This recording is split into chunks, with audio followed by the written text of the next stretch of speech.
Welcome to the Two Robbies podcast with me, Robbie Earle, and my very special guest, Mr. Arlo White, lead commentator of NBC Soccer. We're going to take a look back at Matchweek 9 with all the big storylines, all the talking points from a great weekend of football.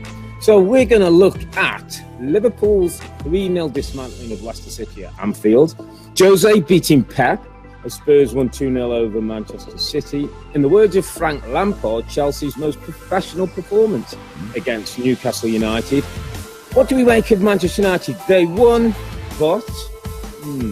And while Arsenal continuing to struggle to score goals, it's 7.5 hours now without a goal from open play. That's what we have coming up in today's episode. Now, Arlo, you were at Anfield yesterday with Graham making the call, and there were many people who thought Leicester were well placed to end Liverpool's home unbeaten record. Many people were wrong, maybe including somebody on our podcast. Was that me? I thought there was a lot of Liverpool fans that I spoke to, and I got a sense on social media, Robbie, that Liverpool fans were concerned, and for obvious reasons, the injuries, and they're key injuries. You know, Mo Salah's self-isolating. Obviously, Van Dijk's already gone down, perhaps for the season. They lost Gomez and Henderson in the international break, and the list goes on. Trent Alexander-Arnold against Manchester City just before the break. So, you know, there were going to be a patched-up defence. Andrew Robertson came through and was brilliant. James Milner at right-back was sensational. Fabinho looks like a Rolls-Royce at centre-back. Having said that, Leicester were very poor. They were so passive. And for a team that you would expect to have been fresher, you know, they didn't have as many international call-ups. Vardy, you know, Jamie Vardy, I don't know what he did during the international break. He was obviously in the training ground because I spoke to him, but he wasn't on international duty. Harvey Barnes wasn't called up. Maddison wasn't called up. They were strangely passive. But I thought that was a terrific performance by Liverpool with a depleted squad. Arguably their best performance of the season, Robbie, I thought. Yeah, and one area of the pitch that I saw something during the game, Arlo, that really struck home to me. It was into the second half, and there was Mendy and Tielemans in the midfield, and I remember watching them going over to Brendan Rodgers and almost going, "Which one do you want me to pick up?" Because there was midfield players. There was Firmino coming into a hole behind. Graham talked about it in commentary. Jota was coming in from that right-hand side. They were getting outnumbered and outplayed in the main central areas of the pitch where they couldn't get Barnes in the game. They couldn't get Maddison in the game. And I just wonder again, is it a case, and it's somewhere I just wanted to go with you, where, you know, I've talked about the culture at Liverpool, and there's a way that Jurgen Klopp puts his team, regardless of who's out there. There was Curtis Jones in the teams. There was lots of reasons why Liverpool, if they lost yesterday, would have an excuse. It's not allowed in this football club, is it? It's set in a way that it's a little bit like it used to be in Manchester United. Regardless of who's got the shirt on, they're going to go out and they're going to win the game. Absolutely. And you go back to the old, I remember there was a couple of cutaways during the game, Robbie, of Ian Rush and Sir Kenny Dalglish in the stand. And the culture of that team, because there was a lot of synergy and similarities with the old days yesterday. You know, Liverpool had been unbeaten in 64 home league games. The team that ended that run in 1981 were Leicester by 2-1, and it was a rubbish Leicester team as well, who got relegated at the end of the season. But, you know, you talk to players from that era, and obviously we see Jim Beglin a lot, who the audience will be very familiar with. And he talks about the culture at the time at Liverpool Football Club, which was next man in, and you better be up to the standard of everybody else, because this is the standard that we have set. And if you're not good enough, you know, sling your hook, get out of here. And that kept everybody on a certain level. And you can see it's probably not as brutal as it was back then. You know, and it was a brutal environment, I think, from what I gather back in the 80s. It was a different world back then. But I think Liverpool now, under Jurgen Klopp, they've got that standard back, and nobody dares slip below it.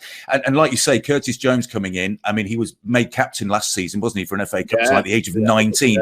He looks perfectly suited in that team. Jota has come in, and it just fits like a glove. He is just such a prototypical Liverpool forward under Jurgen Klopp. He's diminutive, he's pacey, he's intelligent, good technically, great engine, great with the press, absolutely perfect. And it's amazing that Jurgen Klopp has said he's even better than he thought he was. But what I noticed in the pre-match and in the press conference, he said, we don't moan at this club, we don't dwell on things in this club, we find solutions. So he wasn't going to use injuries as an excuse, and I'm sure that would have been the message in and around the new training ground this week. We are Liverpool. We've got injuries. We don't talk about it. We go out, we perform, and we win. And without all of those players, that was a terrific performance. That was a champion's performance, wasn't it? That's when adversity. That's when things aren't going quite well for you. I thought it was a super performance. Well, it was similar, Robbie, to Boxing Day. Yeah, when they went to Leicester, they'd just come back from Qatar, and Leicester again. Leicester were a little bit sort of we started well, and they were hammered. So with that in mind, and it's a conversation me and Tim had sort of off air after the game, and it's something I'd love to get your opinion on. You're very close to Leicester, know the team, know the potential of the club, etc. Brendan Rodgers. In many respects, I feel with him, Arlo, that he's almost like the Category B coach. So you've got Jose, you've got Jurgen Klopp, you've got Pep, maybe even Pochettino to his injury. Those scenes as the great coaches. And I was saying to Tim, is it a bit harsh that Brendan Rodgers is never in those conversations? If the big jobs come up, does Brendan's name really seriously get put? The Arsenal job went to Arteta. They were talking of jobs. The Chelsea job came up, Frank got the job. Are days like yesterday why Brendan doesn't? Are days like yesterday where somehow he gets a little bit outthought? He should have maybe, everyone says, would he have won that title at Liverpool? Would Jose have seen them over the line? Is there something a little bit in Brendan's makeup that just keeps him from being that guy? I think there is, and it's hard to put your finger on it, isn't it?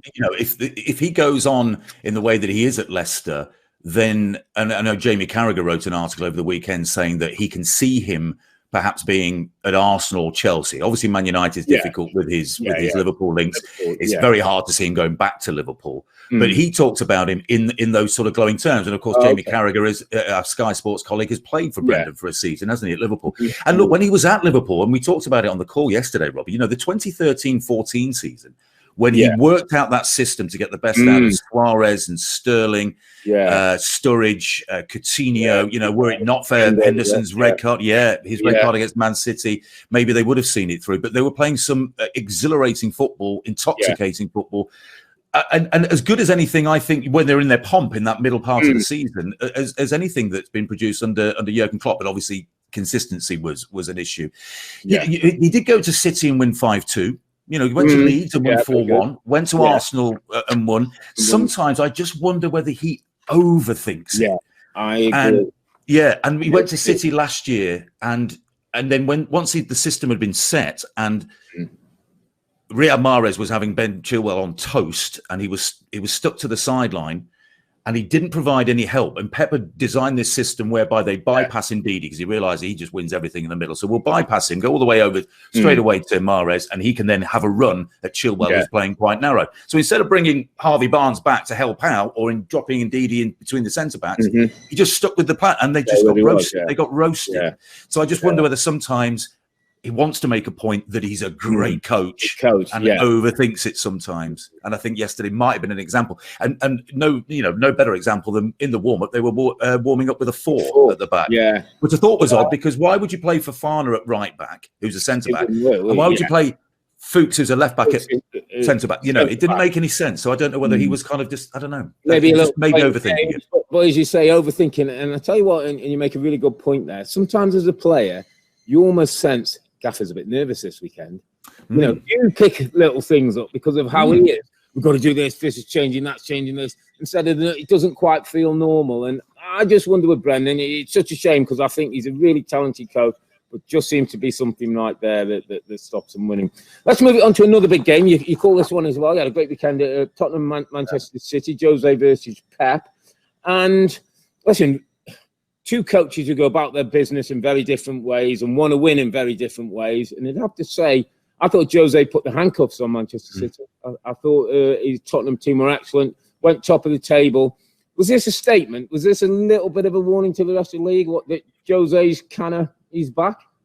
Yeah, definitely. I am, and I'll eat humble pie all day long, Robbie. I thought he was gone. I thought he was past it. I thought he was...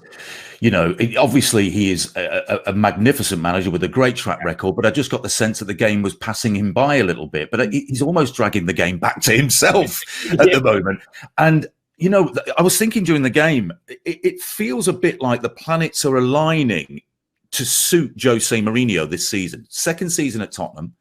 Yeah. He's been helped in the transfer market. I thought they had a fantastic window. You know, getting Reguilon, by the way, how good is he at left back? Right, yeah. You know, but Bale, he signed on the same day as Bale. Bale got all the headlines, but Reguilon has been fabulous. You know, Højbjerg is his midfield general. Even Vinicius coming in gives Harry Kane the chance to have a rest in European football. Yeah, absolutely. So from a personnel perspective, he's got what he wants.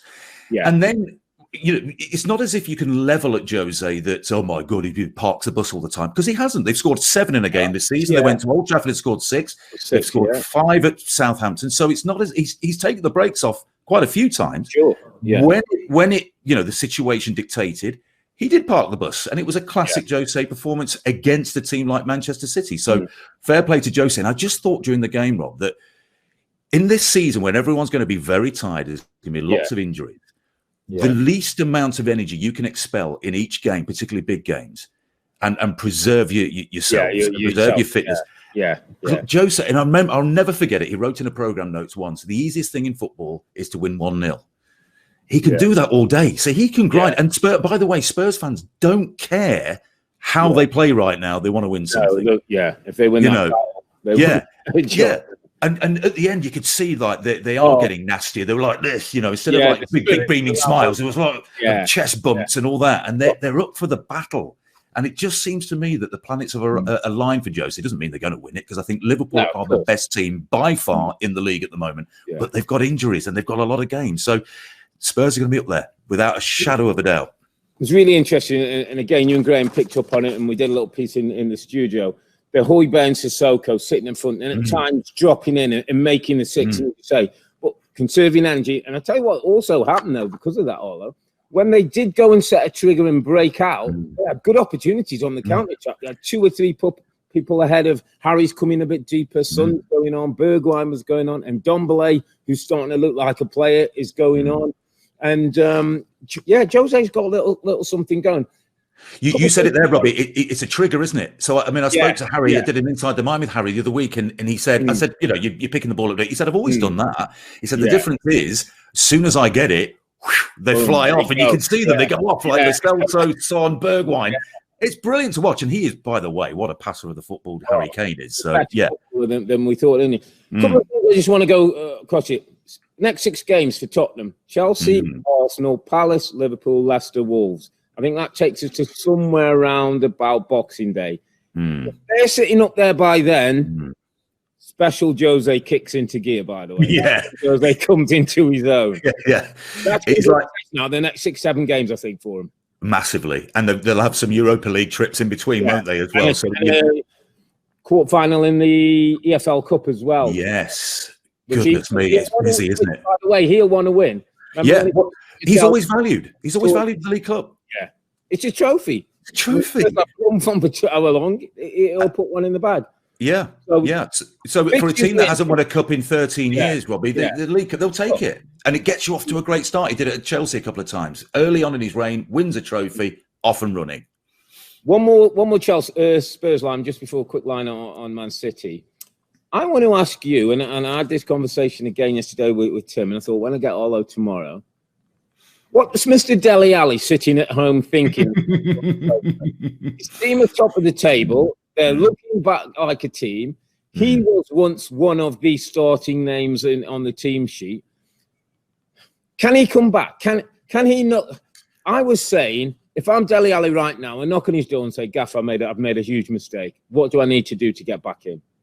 Somebody's got to give in this situation, because Dele Alli is still an asset to Tottenham Hotspur. Yeah.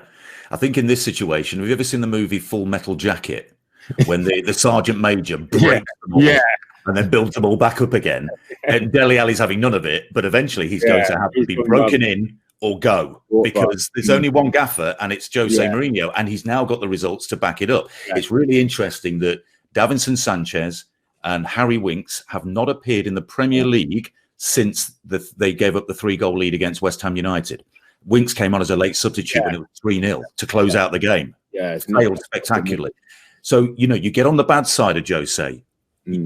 it's my way or the highway. And then you can see with the way that this band of brothers, to continue the military analogy, but this band of brothers reacted after winning. They're all up for it. They're all up for the battle. And Hugo Lloris says, we've got to be nastier. So he's on board. And Dele Alli needs to get with the program, or we're not going to see much of him. It's a shame, because still a talent. Just in terms of Man City, I was thinking again, as I'm thinking after the game. Oh, we're at the stage where Pep, he signed the new 2-year contract. We know he's going to be there now. We can talk about, what's the next stage. The longest he's been at, I think, a domestic club now in his management reign. I'm feeling that Pep might have to, as he came into English football, then as everybody said, Pep can't win it playing his way. It took a year, then he did, then he took us to another level. Might he have to rethink his plan a bit? Might there be a situation where Leicester did it very well, they did it with a back three. Spurs did it with us putting 6 across the middle. The quality teams who can counter well with good players, not talking about some of the lower teams who they will outpossess and find a way, but might he have to rethink his plan against some of the better teams who might make it difficult for them to penetrate in the areas we want them to, they like to go to? Isn't that what good coaches do? To kind of redevelop their plan?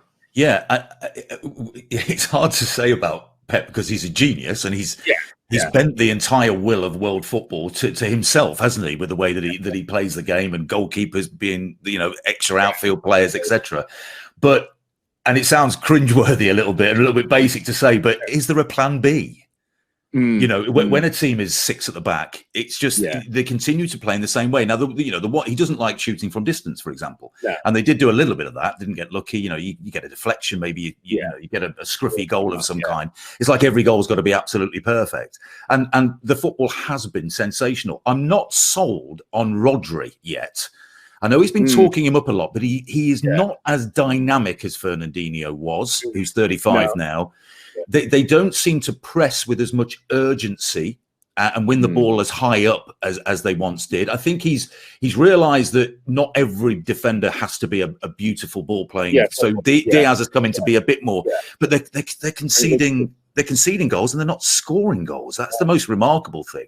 Is it 10 they've scored in 9 games or 8 games? Concede 11. I mean, when have you ever known a Pep team concede more than they score? Yeah, and look, okay, mitigating circumstances. They've only just got Jesus back, and he's been impressive since he's come back. Aguero's on the bench, so but you could say, well, Sterling's been in and out. You could say, well, you've got the money, so why didn't you sign a striker? So you could level that criticism, I suppose. But I think it's a great sign that he has signed up, because it means that he doesn't want to leave like this. On a downward. So he wants to test himself to try and build this 2.0 Manchester City. But he's got a job on to regain the energy that they had a couple of seasons ago, because he's not lasted at clubs because he's so intense and he has to take a sabbatical every now and again. And I think the players might be a little bit jaded by the intensity of it. So he's got a job on his hands, and to the start of the season, when you think they dropped from 100 points to 90, was it 98 to 100 or 100 to 98, and then it went right down to about 81 last year, and then and they haven't started particularly well this season. What are they? They're 12 points sitting in 13th place. It's going to be interesting. I was thinking about, look, this morning, Real Sociedad top of the league in La Liga. Apparently, there's David Silva who's still doing some magic there. You're going to miss him. Maybe there's a certain Lionel Messi. Maybe comes into him. That makes you an awful lot better. So it'll be interesting for Pep and Manchester City. But work to do for Pep, no doubt. 8 points adrift with the game in hand to go. Let's move it to another team who've had a really good start to the season. Chelsea will away at Newcastle. I thought this one's a test for Frank's team. After the international break, things are going quite well. It's one of them games I always feel with Chelsea, like once you go too far from London, it's out of the media glare. It'll be okay. Nobody will be really reading the papers. It wasn't the case. It was a disciplined, as he said, most professional performance that gave him a lot of pride in the win. Are we seeing some maturity now in this Chelsea team? Are we seeing maybe some maturity in Frank, the manager? I think so. Yeah, I didn't see the game. I've got to catch up with this one ahead of doing the Spurs game at the weekend. But I listened to it actually, and Newcastle is a place where, as you say, they've struggled in recent years. It's not always gone their way up at Newcastle. I get the sense with Frank, there was a point where they were just conceding way too many goals and it wasn't quite clicking up top. But hey, they're in the title race as well because he seems to have sorted out the defence. It's another clean sheet. Steve Bruce and the Newcastle game plan wasn't the most adventurous, and that frustrates their fans, obviously. But a clean sheet for Frank. And yes, they're starting to get results. And, Conte in that holding role, which is where we all think he's fabulous. And that he seems to have kind of developed a system now that he might stick with. He started the season with Jorginho. And now Conte is that man. And I can't wait for the weekend. I think just to see Jose going against Frank again. They had a bit of a tete-a-tete on the sideline, didn't they? Was it during the League Cup tie earlier this season, or was it last season? Yeah. It was the beginning of the season, and Frank had a little go, didn't he? They sort of saying, "You're okay." You weren't going up when they were 3-0 down against West Bromwich Albion. Frank was slumped in his seat, and he said, "Oh, you're okay now. You're winning, standing up there. You weren't massive." I don't think Jose can poke the bear. Yes. But things looking good for Chelsea, I think. The money they invested, it's like Frank said, you put all the pieces in a puzzle. You're not going to solve it straight away. 7, 8 major signings. But as the weeks go by, the more impressive they look. Yeah, and just a bit of fun. We are our partners, PointsBet Sportsbook. Give us title odds. And those title odds, obviously, after 9 games for most teams and big matches at the weekend. And they've now got Liverpool as plus 130.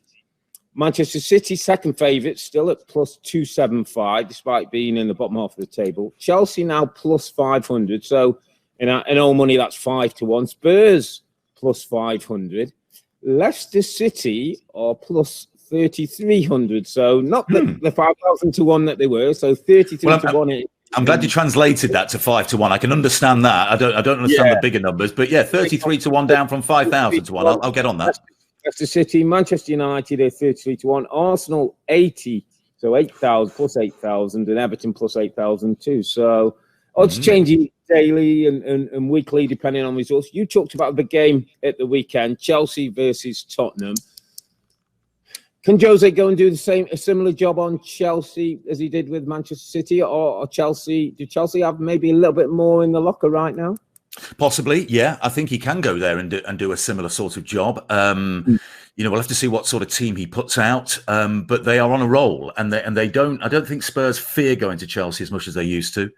There was a terrible ground for them in years gone by. They've had a little bit of success with this, team. Some players have gone there and won with Tottenham. We'll have to wait and see. What do you think, Rob? I mean, do you think Jose can set his team up in a similar way to he did against City and start grinding out results in these big games that you mentioned earlier? Because this team has now starting to get the Jose mentality. You pick up. I look for little signs between the players. Every time there was a corner kick, I saw players, come on, pick him up, don't let him go, getting onto each other, all that kind of little stuff. You were right. I exactly saw the same thing at the end. It wasn't yes, that's a great win against Man City. There was something quite emotional and physical, and that's when you're building a spirit. I wrote 3 things about Tottenham's team at the weekend. I said the system, the tactics were spot on. He knows how to dampen the opposition, take away their strength. I said that they were selfless. I thought they were a team that worked. There was so many players. Young-Min's son was at one end, flying back to help his fullback out. Bergwijn the same. Harry Kane coming short way. He might not be getting all the goals, but doing it for the team. And I thought there was a spirit about them that I'm not sure we've always seen under Pochettino. We've seen great football. We've seen some great moments, but I'm not sure we've seen some of what we've seen. And those kind of elements, and some of them are what you'd call basics, but they're worked on the training ground. They're drilled in. We've all seen the documentary of what kind of things he's getting into players' heads. I think they look forward to going to Chelsea and saying, we'll stop Chelsea. Yeah. I'll stop Werner. I'll get hold of Ziyech. I know what Ziyech's going to do. But how they're going to handle Sonny making his runs in there, and then Ndombele getting on the ball, and he's got a centre-back partnership now that's starting to look, Alderweireld and Dyer starting to look like a partnership. So I think he looks forward to it. I think he'll want to go back to Frank and show he's still the boss. And can't wait. I can't wait for this one. on Sunday. Quick talk of two other teams who used to be winning titles. Little overview on sort of Manchester United. So it was a 1-0 win. It was a twice taken penalty by Bruno Fernandes. You get the points. It's ugly. I just don't think it adds any more to our conversation of, is Ole really the right guy? What are Manchester United? Are they? I mean, I said to Rebecca during the pre-game, this is an open season. You know, Spurs are being talked about title possibilities. Leicester City were being talked about possibilities. Chelsea, you know, they could sneak in if Man City and Liverpool aren't quite at the races. I haven't yet to hear a conversation of anybody bring Manchester United into that conversation. I mean, the great Manchester United, even in an open season, are not being talked about as somebody who could win the title. Absolutely, and the performances are exactly why, aren't they? I mean, it's not just a title for Manchester United. It's obvious that they're not good enough to win the title, but are they good enough to get top four with the amount of good teams that there are at the moment? You know, Ole getting the job, and then it was a short-term fix, and it worked sensationally well. And they had one of their own, and they sort of thought, right, here we go. Then there was a huge dip after he was made permanent, and then they came back in the Project Restart, and they were outsiders to get top four, but defensively they were excellent, and they got the results, and they got in to the top four. I think they finished third in the end, didn't they? In the final week of the season. So job done. And you thought that would be a springboard, and they still had the Europa League to go for as well. And so they might have ended the season with a trophy. You thought that's going to be the springboard into next season. And it just hasn't happened for them. And, you know, Ole's a terrific bloke, and he's terrific to interview, gives you really good answers, and he's a very positive guy. But when you look around at the higher echelons of the Premier League, Robbie, and you see Pep Guardiola, and you see Jurgen Klopp, and you see Jose Mourinho, and we talked about Brendan Rodgers and Bielsa and these people, you know, his previous jobs were at Molde in Norway and Cardiff City. And that's not a CV of a Manchester United manager. And I just feel now he's had the new manager bounce, then the slump, then got him into Europe. And I think now is the time for Manchester United to move on. And whilst Maurizio Pochettino is available, I just, you know, and you could say he could leave with no disgrace whatsoever. He's done a fabulous job, but maybe Ole has taken Manchester United as far as he can, and they need somebody else. They need someone with a profile, with a track record. Okay, Pochettino, you could argue, hasn't won much, but he galvanizes teams, and he's exciting. He'll play the brand of football that United fans enjoy. So that's just one idea. But I just get the sense that it now is the time, perhaps, and they've got a Manchester derby coming up as well, haven't they, in a couple of weeks, Robbie? And I just wonder whether it's now is the time to perhaps move on. You know, it's this time of year that Pochettino was sacked at Spurs, and Jose was brought in. They were 14th place, and they finished 6th. So, you know, now might be the time. And I was just looking through the squad. I just wanted to, it was like bugging me a little bit. You know, Juan Mata, who's been a brilliant player and is a lovely guy. But Juan Mata's past his sell-by date now. For a top 4 team, I don't think Juan Mata would start on any other side. I'm looking down the squad list. Although Juan Mata, Phil Jones, Jesse Lingard, Marcus Rowe, now Odion Ighalo. There's probably $1.5 million a month worth of wages going for players who aren't going to make the starting lineup. I don't even want to start on Donny van der Beek, who you signed for $50 million, who can't get in the starting 11 when you play West Bromwich Albion. I mean, I don't quite understand 2 sitting players, 2 holding defensive midfield players, Fred and Matic, against West Brom, who don't want to contest the ball. There's just some strange scratch-your-head questions about Manchester United, which don't get answered by a 3-point win against West Brom that gives them the 3 points, but I don't think anything else. And I think there's some soul searching to be done at Manchester United before they can start to think about getting on the track and being part of the conversation of, listen, in a year when the big 2, Liverpool and Manchester City, might not be at their best, that they're part of the conversation to win the league. And Robbie, isn't it time, you know, if I say it's time to perhaps move on from Ole, isn't it time to move on from Paul Pogba? True. Yeah. I mean, how much longer do Man United have to wait? Well, in fairness, although he's great content for the podcast, so let's keep him for those reasons alone. I mean, no goals and no assists this season for a player of such ability. You know, every international break, there's a story coming out of how he's enjoying his time elsewhere. I mean, Let's make him play a manager then, Rob. Yeah, that's it. I like it. Good content for you. Just before we go, mate, I just want to have a quick touch on Arsenal because things aren't quite going swimmingly well for Mikel Arteta as they were. Disappointing results of late. I suppose you'd have to say a well-earned point in the end, having played most of the second half with 10 men against a Leeds team that we know it can be dangerous. I just got the sense with Mikel Arteta, Arlo, that, this project that he started, and everybody seems to use up the buzzword now. He's had a good time, and they've won the cup, and he's making the club better.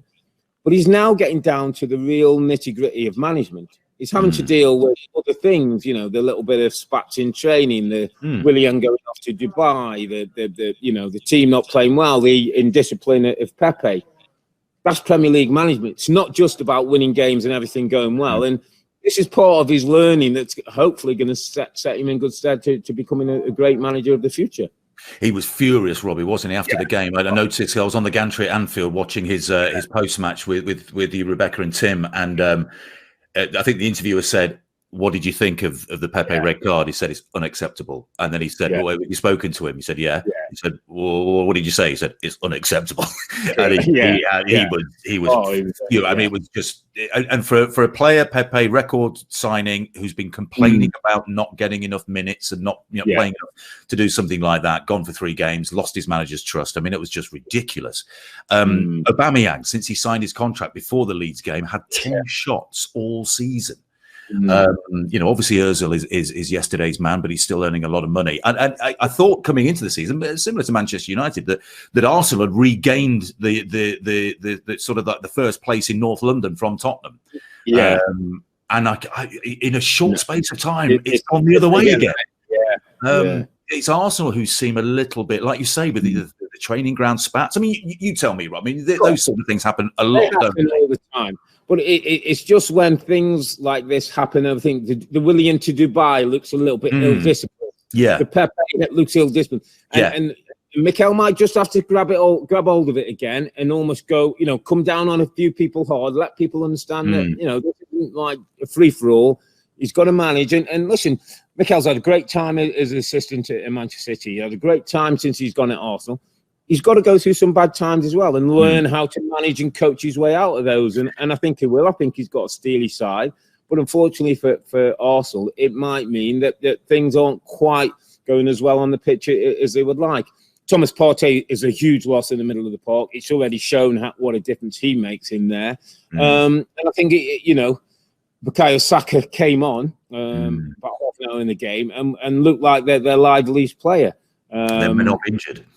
And then, which is a worry with the amount of games he's played. So he's got a few things to sort out. Certainly the front three, I think, is a bit of a problem in how he plays. I mean, just for me, talking A as a player or A as a teammate, I'd still like to see Aubameyang on the left-hand side. I think that's his natural position. That's where his goals will come from. Almost like get the muscle memory going again.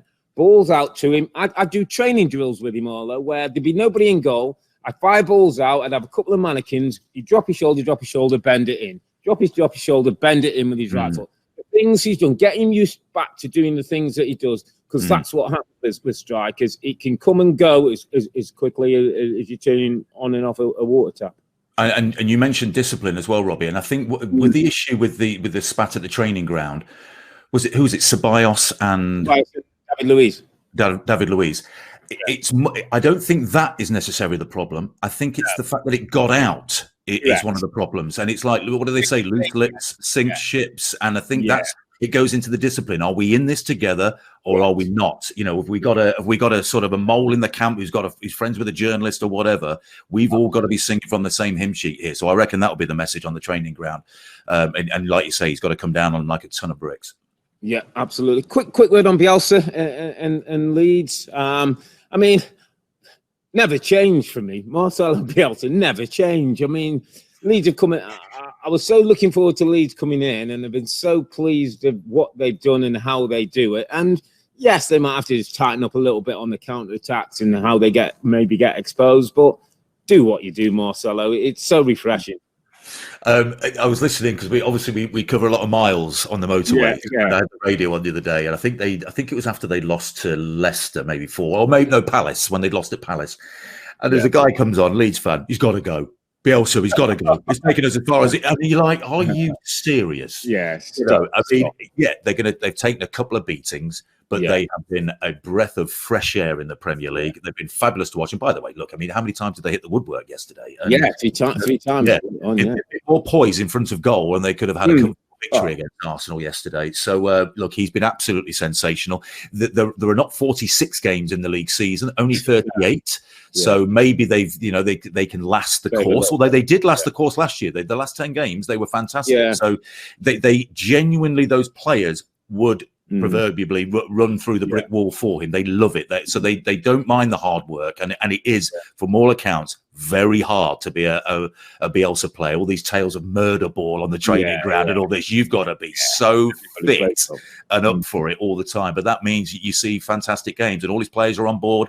It's a shame that the Leeds fans can't be there to enjoy it, because that's a great. I mean, you must have loved playing there. I mean, how loud was Ellen Road? I mean, it was fabulous ground. Up there with the very best, fabulous ground and fabulous club. Great to see them back in. And as you say, you'd love to see those Leeds fans back in the stadium. Hopefully, in the not too distant future, so they can enjoy it and be part of the atmosphere that was special there. Yeah, I'm a Bielsa fan. Even in the games they've lost, I've always felt they've been in games, they've created chances, and maybe I'm too shocked. You know, they lost 4-1 to Palace. It never looked or felt like a 4-1 defeat. Yes, the goals are going in, but no, long may it continue. Just before we go, mate, I want to touch on a little something that's been new to our broadcast recently. It's like Arlo's community. Yeah, where I think his fans get a chance to text into you. They can ask questions. You get to give them a bit of background about the grounds you're at and your work and your pre-work before games. Just tell us how that's going. What kind of stuff have you been getting? It's good fun. So the numbers there: 203-793-6716, and that's my mobile number. So I give people behind the scenes looks. So I had a little look around the main stand at Anfield yesterday. Obviously, it's completely empty. We're very privileged at the moment to be able to go to the grounds, because not many people are in there. It's about 300, 400 people tops. So it's kind of eerie, but it gives people a sense of place of what we do behind the scenes. You might get a birthday message. I get a little message saying how many people's birthdays it is. So I fire off a few birthday texts to people. I've realised I've got a few responses saying like, Arlo, I'm in LA, can you not text me at 5 o'clock in the morning? So that's kind of right. Okay, so let's maybe shove it a little bit later in the day over here, because it's an 8-hour time difference. But it's really good fun. It's a great way of engaging with fans and with our viewers. And I try and answer as many as I can. I can't get to all of them, but I'll send as many messages as I possibly can. And they do come from me. You know, I've had loads of messages saying, "Oh, is this a bot that's doing this? Is this Arlo Bot 2000?" And it's not. It's genuinely. I've got the program on the phone, and I fire off the text. But if you like match boards, you like behind the scenes views of the grounds, pull up to when we pull up in the car like yesterday, and you get a sense of the Spurs stadium. It's like a mothership in the middle of a community. It's amazing, and people seem to like it. So yeah, that's the number. If you text me, you're already in. Doesn't cost anything. You're already in, and then you can when I fire off these messages and these videos and the pictures, you can enjoy them. So it's good. It's really good to be able to connect with people like that. Sounds great. Numbers are 203-793-6716. So I get the benefit. I don't have to text you because I got you for a moment. Just before you go, so if I was texting into all those community, I think the thing I'd ask is an ex-player, somebody who's now worked in the media, how different is it being at stadiums without the fans? Because I can think as a player, I would really struggle, and even maybe working as a co-com, or I would struggle because there's something about the atmosphere, that the noise that the fans bring. Is it changed the way you have to do your business, the way you maybe prepare for the games, etc.? By the way, I can't get Lee and Graham to join the community, so I'm no offence taken, lad, but they don't want anything to do with it. So fair enough. It is. It's odd. There's no getting away from it, Robbie. It's odd. What it's led to is a lot of conversations between commentators. We find that we socially distance, but we congregate and have chats, which we didn't used to be able to do because it was so loud. So we're as a group of broadcasters, as a brotherhood, we're all getting on very well. The oddest thing, and Graham and I sensed it again yesterday. I've decided very early on we have an effects button and it gives the fake crowd noise, and I turn it up as far as it will go, so it gives me the sense, and it gives you something to pitch your voice against as well. So a couple of times I haven't had it or it hasn't worked, and you feel like you're commentating on snooker or cricket or something. You're very quiet. So I need something to get me to be a bit and project a bit more. But then you get so into the game and you forget that it's an empty stadium. And then when you take the headphones off at the end, when you've handed back to Rebecca and you guys, it's just silence, and it's so bizarre. So long may not long may it continue. Actually, the exact opposite. We want the fans back as soon as it's safe.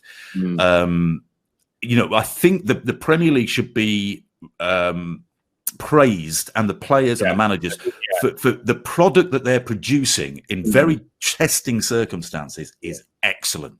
So that helps. Without the crowds, the games are still fabulous, and you're seeing players at the end of the games collapsing on the ground. They're exhausted. So the product is great, but the part of the product is the crowd, and we need them back as soon as possible, because yes, it is surreal. Yeah, well, we are hearing the government are talking about possibly in December, maybe 5,000, 10,000 fans. So that's encouraging news. And as you say, it for me, it'll never be the new normal. There's nothing normal about not having fans. And as you say, hopefully soon we'll get the fans back, and we'll get our product back to 100%. Listen, mate, that's it for this week. It's a pleasure having you on. Great to get some insight from you. Look forward to games you're calling it the weekend. This weekend, Spurs went top of the table, and Liverpool showed stuff of champions to get past Leicester City. We'll be back next weekend to put our eye over match week 10 when there is that cracker, Chelsea versus Spurs. Arlo and Graham will be calling that for NBC, so make sure you tune into that one as Frank goes up against his own manager. But for now, I'm Earle. He's Arlo. Together, we're not the two Robbies, but thanks for watching and listening. Stay safe and stay healthy. Good night from me. It's good night from him. Good night. And it's good night from me. I enjoyed that, Robbie. Thank you, my friend.